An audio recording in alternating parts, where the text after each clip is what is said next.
Donc je suis heureux de laisser la parole à Monseigneur Hugues de Voilemont. Je préfère vous prévenir, il y aura une quête pendant la conférence pour l'œuvre d'Orient. Vous le savez, je pense que vous allez en parler, mais c'est une œuvre qui soutient beaucoup les chrétiens de Terre Sainte, du Liban, etc. Et on a envie vraiment que notre carême soit marqué par cette fraternité, cette solidarité avec eux. C'est extrêmement important pour eux. Alors merci beaucoup, Monseigneur, de venir nous parler de cela. Chers amis, bonjour. Je remercie infiniment votre recteur, Père Guy Emmanuel Cariot, de son invitation à vivre cette journée avec vous. Je pense qu'on peut remercier le Seigneur de tous les dons qu'il nous donne à travers cette journée que vous avez suscitée avec la venue du cardinal Parolin, ce chemin de croix et puis cette ouverture de notre cœur à nos frères et sœurs du Moyen-Orient. Nous allons ici à Argenteuil nous tourner plus particulièrement vers le Liban. Je suis en effet le directeur de l'œuvre d'Orient qui fête cette année ses 170 ans. Et nous sommes nés au Liban, justement. Ce sont des laïcs et un prêtre qui ont eu l'idée, il y a 170 ans, d'aider les écoles du Liban. Et depuis, nous continuons ce service. D'abord, cette amitié, ces relations que nous avons avec nos frères et sœurs du Moyen-Orient, et aussi, évidemment, une aide matérielle.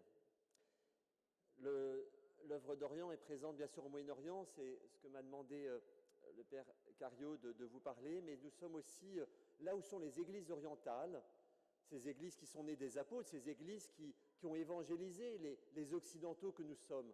Enfin, on n'est pas tous occidentaux ici, mais en tout cas, ce sont les églises des apôtres qui sont venues évangéliser la Gaule. Je propose que nous commencions notre pèlerinage à Jérusalem, au Golgotha, Jésus qui est condamné à la crucifixion et nous venons d'en revivre le chemin de croix. Une peine, vous le savez, la crucifixion réservée aux esclaves et aux rebelles. Elle n'est donc pas simplement une peine de mort, c'est une peine d'humiliation publique.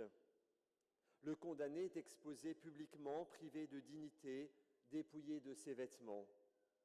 Dans l'évangile de Jean, nous lisons « Après avoir crucifié Jésus, les soldats prirent ses habits et en firent 4 parts, une pour chacun d'eux. » Dans le monde romain, les soldats exécutaient une condamnation, pouvaient récupérer les biens personnels du condamné. Cela faisait partie de leur rémunération informelle. Nous le savons bien ici à Argenteuil. Pour Jésus, quand les soldats voient la tunique, ils s'arrêtent. Ils prirent aussi la tunique. C'était une tunique sans couture, tissée tout d'une pièce de haut en bas. Alors ils se dirent entre eux, ne la déchirons pas, désignons par le sort celui qui l'aura. Cette tunique que nous vénérons ici à Argenteuil, nous le savons, elle est d'une seule pièce sans couture. Ce détail est important, comme l'a rappelé le cardinal Parolin au cours de son homélie.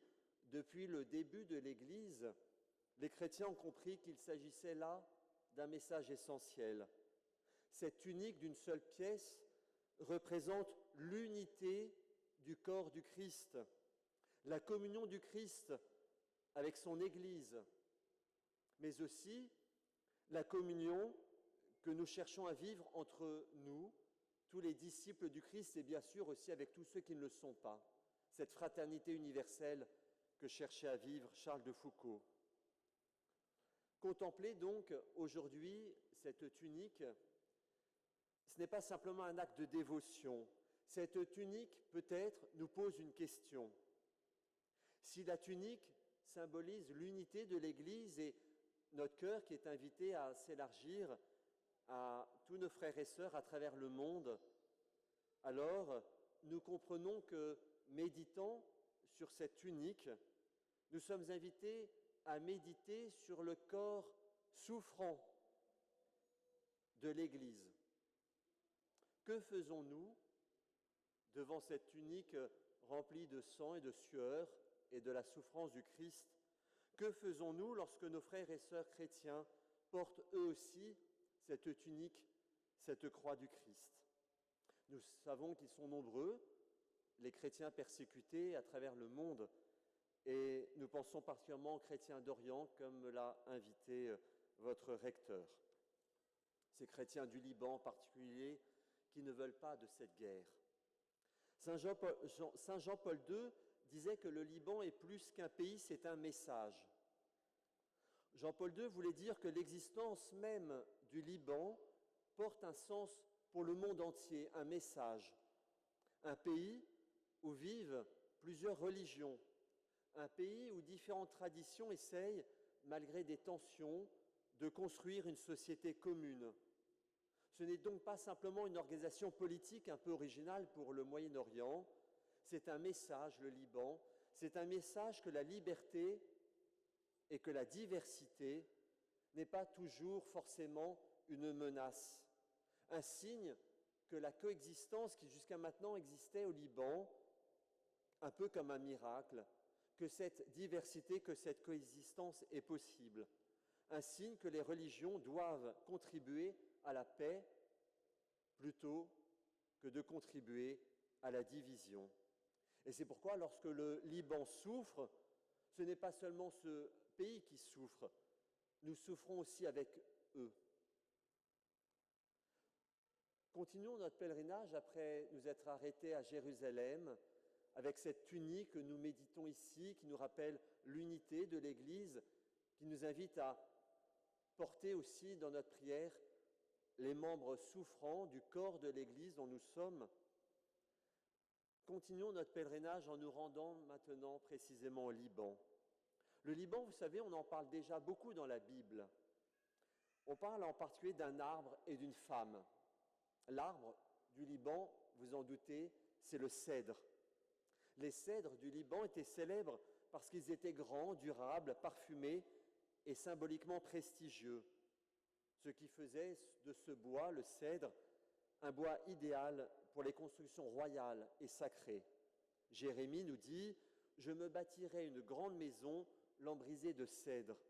Amos dit « Il était fort comme les cèdres ». Dans la Bible, donc, cet arbre, symbole du Liban, symbolise la force, la noblesse, la permanence.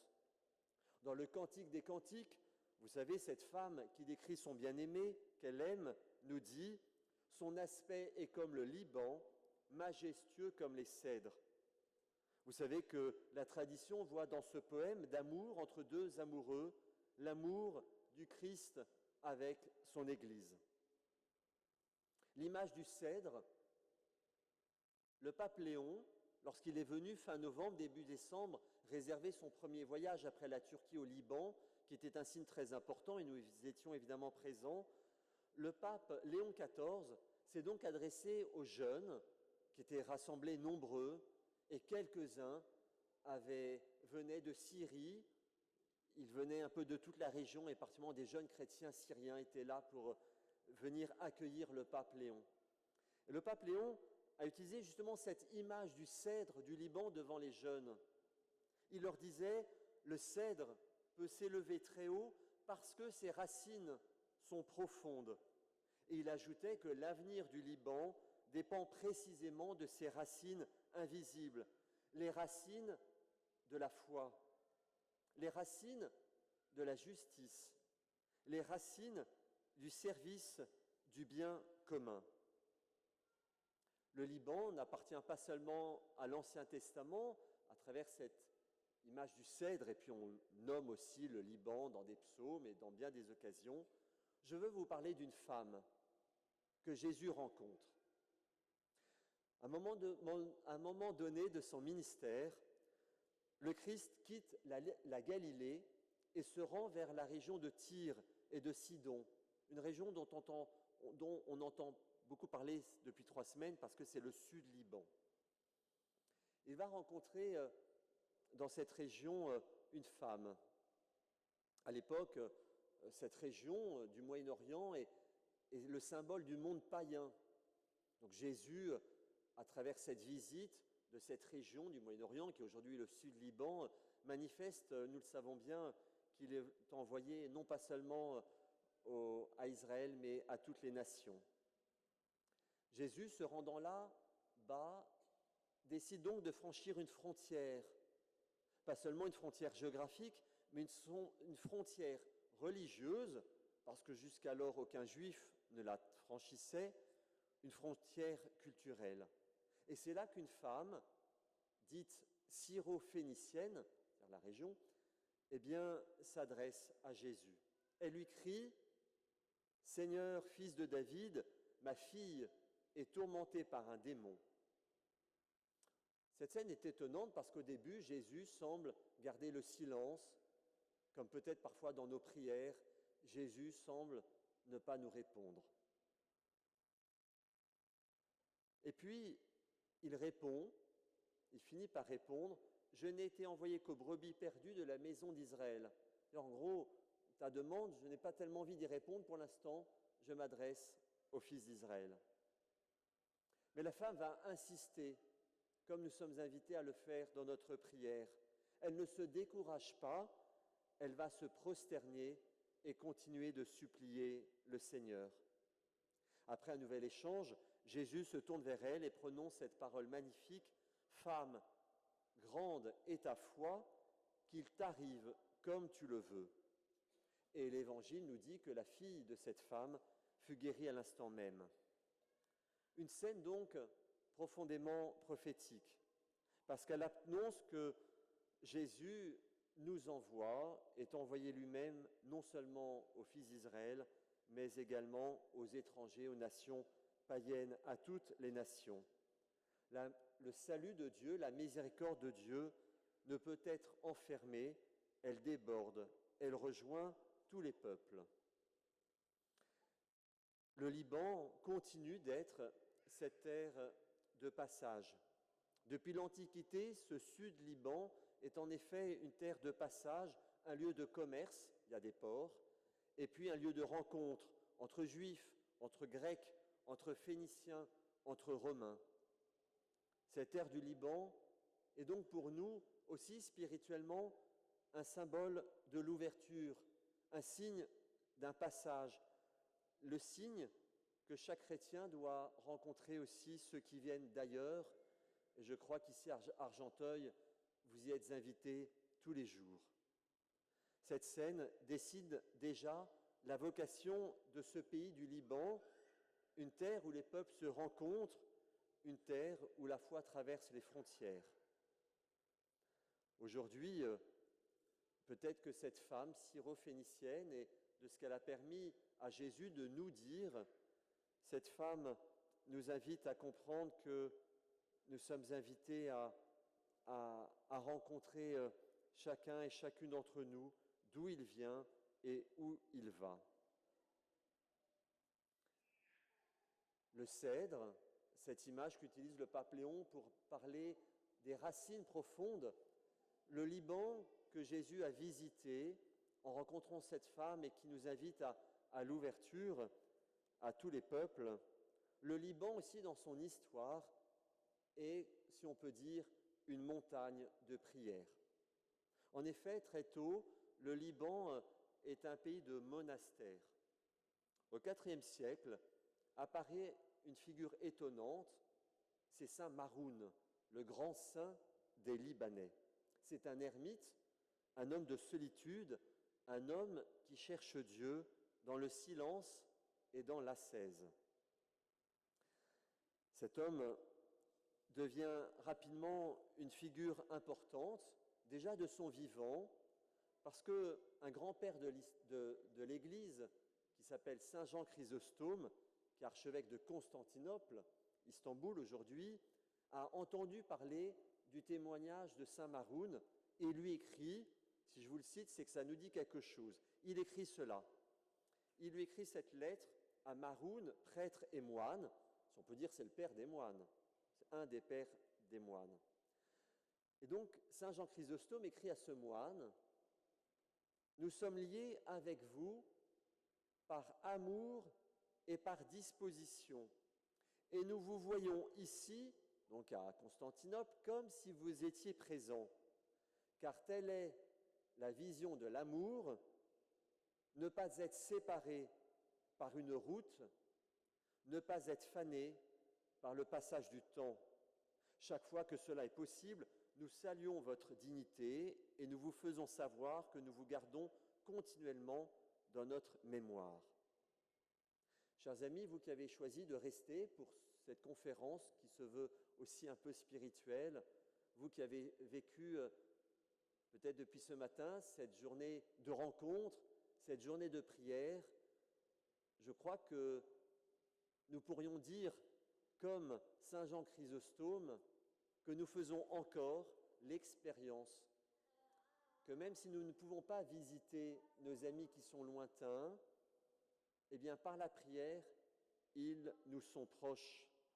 Et pendant le chemin de croix, à chaque station, il y avait des intentions pour nous-mêmes, évidemment, mais aussi pour nos frères et sœurs d'Orient. La distance n'empêche pas l'affection et la prière commune. Alors très vite, de Maroun, on va avoir des disciples, ils vont se joindre à Maroun. Lui qui voulait être ermite, très vite, il va avoir une communauté. Et au sein du Liban, plusieurs monastères vont se déployer. C'est vraiment quelque chose qui frappe quand on visite le Liban, c'est que c'est vraiment une terre qui, avec une vie monastique qui est très très vive, très très vivante encore. Souvent, l'Église, dans l'histoire, s'est souvent structurée autour des villes. Bien sûr, en France, il y a eu des monastères qui étaient rarement dans les villes, mais la foi, souvent, se donne à se déployer au début des temps apostoliques dans les villes.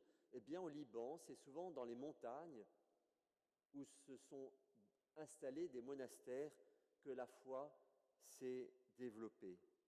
Pendant des siècles, les moines, nous le savons, prient pour le monde, copient des manuscrits, enseignent, accueillent les pèlerins, soutiennent les villages.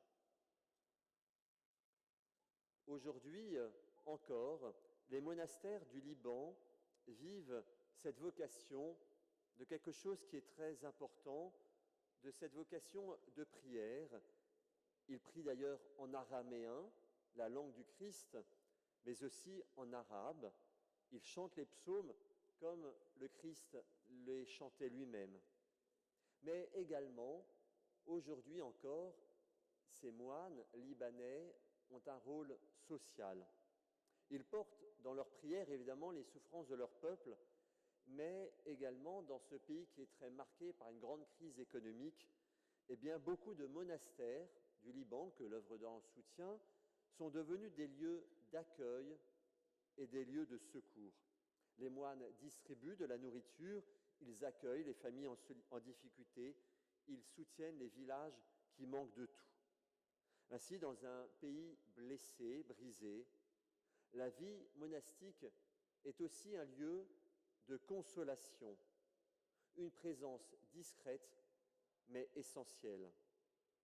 Et cela nous rappelle quelque chose de très profond, tant qu'il y aura des chrétiens, des laïcs, des religieux, des moines, des moniales, des évêques, des prêtres, tant qu'il y aura des hommes et des femmes chrétiens pour prier, l'espérance ne disparaîtra pas.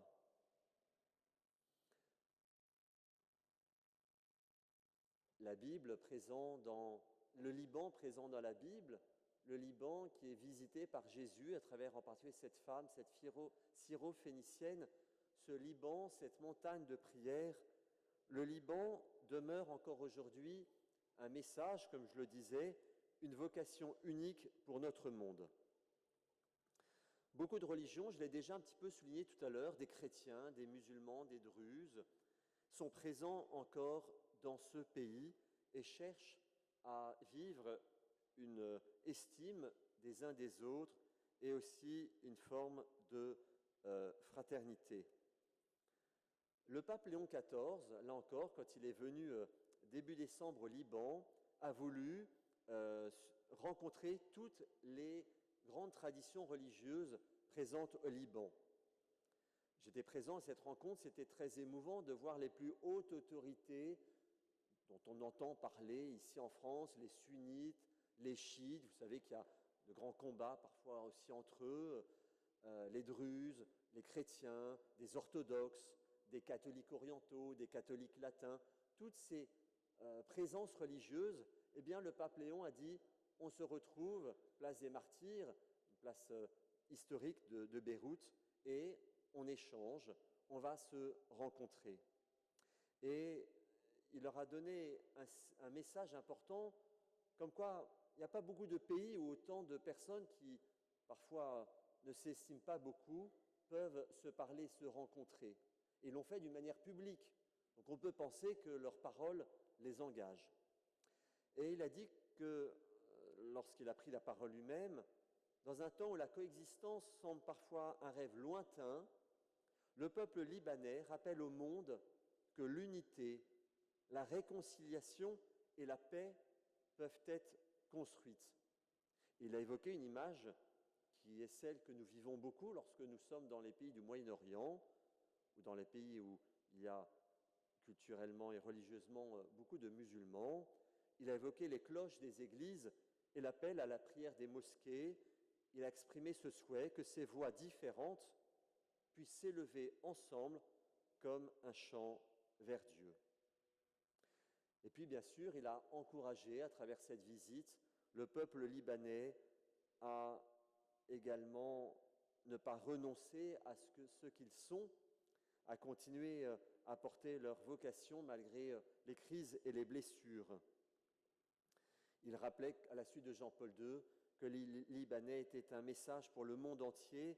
Il nous a dit, si cette expérience de coexistence disparaissait, c'est une espérance pour tout le Moyen-Orient qui pouvait s'éteindre. Mais si le Liban tient, alors il continue de dire au monde quelque chose du royaume de Dieu. Vous voyez, c'est pour ça qu'il nous semble vraiment que le Liban est un lieu particulier pour tout le Moyen-Orient et que si jamais, et il y a un risque, si jamais le Liban s'effondrait ou s'il était partagé entre les puissances voisines, Israël, la Syrie ou d'autres, eh bien, c'est ce chemin unique, politique, mais aussi culturel, mais aussi religieux, qui serait évidemment une immense perte pour le Liban, mais aussi pour les pays voisins, parce que le Liban a cette vocation particulière de montrer que ce qu'ils essayent de vivre là-bas est possible, même si cela est difficile.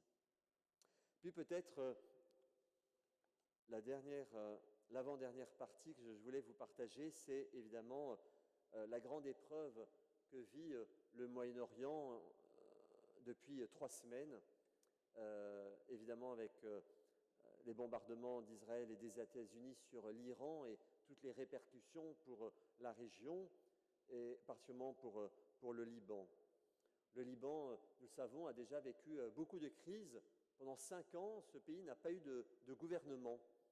Et depuis quelque temps, il y avait un Premier ministre, il y avait un président, la venue du pape était un grand soulagement et il y avait, je ne sais pas si on peut parler d'espérance, en tout cas il y avait de l'espoir à ce que ce pays puisse continuer de se redresser, même si déjà, il y a quelques mois, des Libanais nous disaient combien la présence du Hezbollah, qui prend aussi en otage le Liban, était une grande difficulté.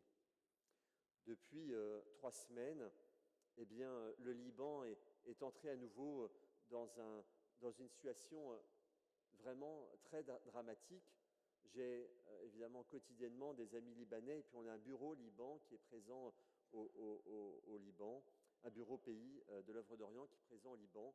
Et simplement quelques chiffres, mais vous les connaissez, un Libanais sur 5 a dû fuir sa maison.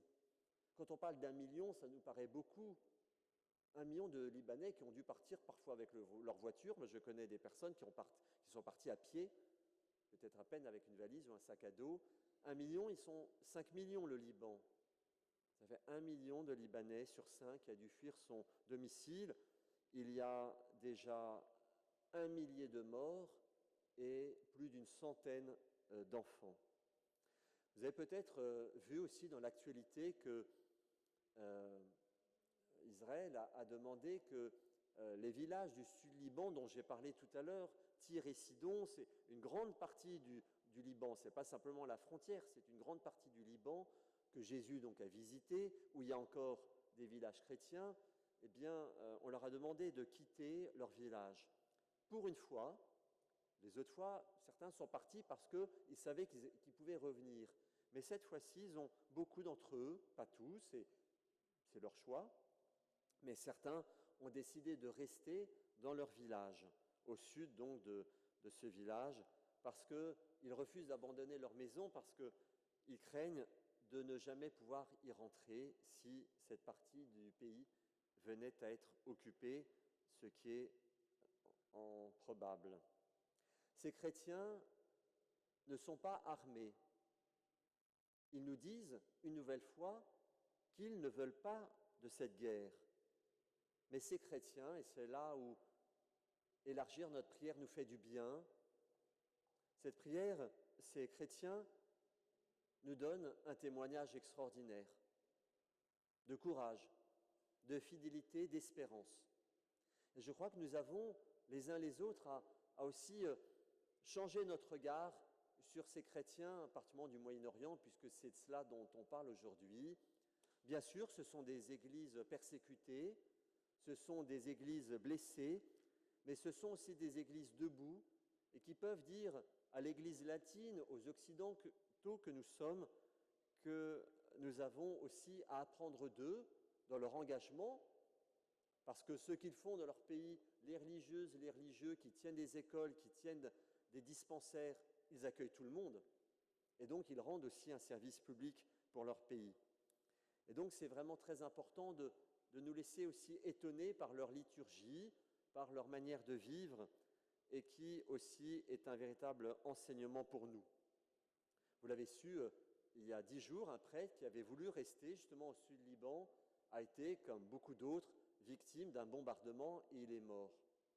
Une image que je vous laisse, c'est que le nonce apostolique, il y avait le nonce ce matin à la messe, qui est en France, le nonce apostolique est au Liban et est un homme assez exceptionnel. Et il a proposé à l'œuvre d'Orient, le jour des obsèques, d'aller avec lui pour les obsèques au sud du Liban, parce qu'évidemment, on ne peut plus aller nous-mêmes sur place, mais on a pu aller avec le nonce qui du coup avait une voiture diplomatique et qui a été accompagné par l'armée libanaise et la FINUL, où il y a d'ailleurs des soldats français au Liban. Sauf que quand on a su ça, on a décidé qu'on allait proposer au nonce, qui est un homme qui a 3 fois de suite à visiter depuis 3 semaines ces villages avec nous, eh bien, il nous a dit, voilà, est-ce que vous voulez venir avec nous? On lui dit, d'accord, très bien, on est heureux de venir dans votre voiture, mais on vous propose d'emmener un camion. Donc on a emmené pour 3 semaines de vivres pour ces villages qui n'ont plus de quoi se nourrir. Et donc, voilà, cette image, c'est celle de ce nonce qui déchargeait des colis qu'on a apportés il y a 2 semaines. On l'a refait lundi dernier dans 3 villages chrétiens pour aussi manifester un soutien. Vous savez, nos moyens, ils sont pour une part grâce à la générosité des fidèles, grâce à votre générosité, grâce à la prière. Ils sont importants en même temps, ils peuvent paraître dérisoires. Et quand on les visite, la seule chose que peut-être ils nous demandent, c'est de ne pas les oublier. Donc merci d'être si nombreux, d'avoir pris ce temps de dire, tiens, je vais un petit peu ouvrir, nous l'avons par les médias, tout cela, mais voilà, de prendre le temps d'une manière différente, de penser à ces chrétiens d'Orient qui nous enseignent, je l'ai dit déjà, par leur foi. J'ai souligné combien ces écoles et ces dispensaires sont vraiment au service de toutes les communautés. Ils rendent vraiment un service public et si jamais ils venaient à disparaître, eh bien, personne ne remplirait la mission qu'ils rendent aujourd'hui dans ces pays. Le pape le pape Léon, a visité le seul hôpital psychiatrique de tout le Liban. Et ce sont des religieuses qui font un travail tout à fait admirable. Et il leur a dit combien ce qu'elles faisaient était important pour le monde entier. il leur a dit cela, ce qui nous donne de la force, c'est de vous savoir engagés et nous vous assurons que vous n'êtes pas seuls. Alors, chers amis, en conclusion, je reviens à la sainte tunique du Christ que nous avons la chance ici de pouvoir vénérer, prier. Et comme nous y a invité le cardinal Parolin à vénérer et aussi à porter, parce que quand nous la portons, nous savons qu'alors le Christ porte avec nous nos souffrances, nos doutes, nos difficultés pour nous aider à les traverser. Au pied de la croix, les soldats auraient pu la déchirer, cette tunique, mais ils ne l'ont pas fait. Lorsque des chrétiens souffrent quelque part dans le monde, nous ne pouvons pas dire « cela ne nous concerne pas ». La souffrance de l'un devient la souffrance de tous. Mais l'espérance de l'un devient aussi l'espérance de tous. Ce soir, en contemplant la Sainte Tunique, nous pouvons comprendre cela d'une manière plus profonde. Cette tunique n'est pas seulement un souvenir de la Passion, elle est aussi un signe de cette présence du Christ à nos côtés, un signe de cette communion de l'Église, ce corps qui est fait de nombreux membres. Le pape François, lui, rappelait souvent que la prière est la première forme de solidarité entre les chrétiens. Alors, ce soir, devant cette tunique, cette solidarité se fait prière pour le Liban. Entre Argenteuil et le Liban, il y a des milliers de kilomètres. Et pourtant, dans le corps que nous formons, il n'y a désormais plus de distance. C'est pourquoi nous pouvons confier à nouveau au Seigneur le Liban. Nous pouvons confier les familles libanaises, les chrétiens, les prêtres, les moines, l'espérance d'un peuple qui refuse de disparaître. Demandons au Seigneur de garder cette terre que Dieu a choisie pour être visitée, cette terre de prière, cette terre où tant d'hommes et de femmes continuent de croire, malgré tout, que la lumière est plus forte que les ténèbres. Nous allons célébrer Pâques très prochainement.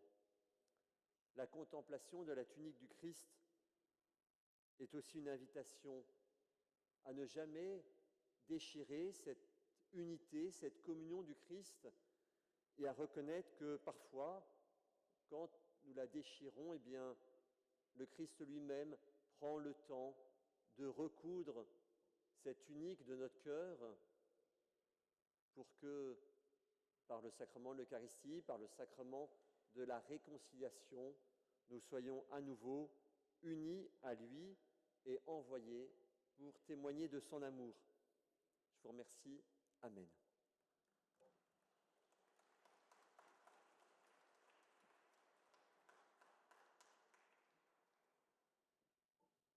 Merci beaucoup à vous pour cette conférence pleine de vie.